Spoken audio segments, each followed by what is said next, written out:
যাদের সাথে আমি দেব না তোমার তুলনা। বাংলাদেশের রঙিন নায়ক খ্যাত জাফর ইকবাল বাংলা সিনেমার স্টাইলিশ নায়কদের তালিকায় শীর্ষে জায়গা করে নিয়েছিলেন। 1970 ও 1980 দশকে দর্শকদের মনে আলাদাভাবে জায়গা করে নিয়েছিলেন তিনি। তার ফ্যাশন স্টাইল দেখে অনেকেই তাকে বাংলাদেশের এলভিস প্রেসলি বলেও অভিহিত করতেন। এমনকি এই সময় এসেও তার মতন বহুমুখী প্রতিভা সম্পন্ন স্টাইলিশ তারকা দেখা মেলে না। বরাবরই তিনি ছিলেন সময়ের চেয়ে অনেকখানি এগিয়ে। জাফর ইকবাল সে বিরল তারকাদের একজন, যিনি গান এবং সিনেমার দুই জগতে দাপট দেখিয়েছিলেন। জন্ম 1950 সালে। শৈশব থেকে পরিবারের সঙ্গীতের চর্চা দেখেছেন।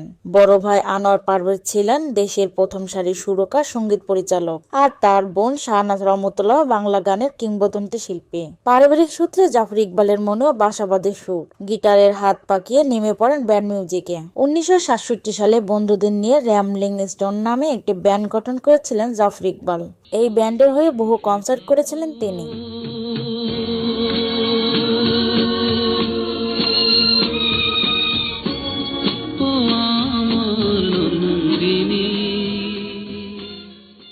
মজার ব্যাপার হলো, কনসার্ট করতে গিয়ে তার নায়ক হওয়ার জার্নি শুরু।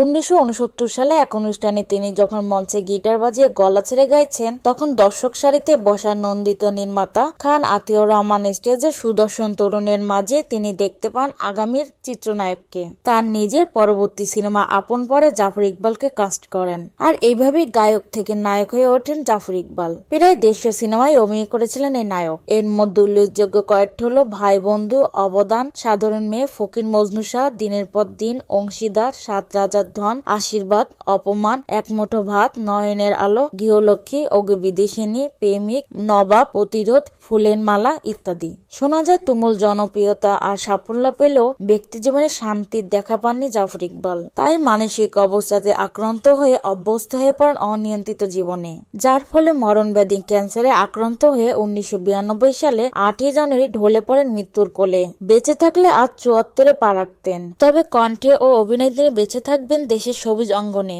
এবং অমর হয়ে থাকবেন প্রজন্ম থেকে প্রজন্মের। উম্মে ও মামা রাত্রি, ভয়েস অফ টাইগার।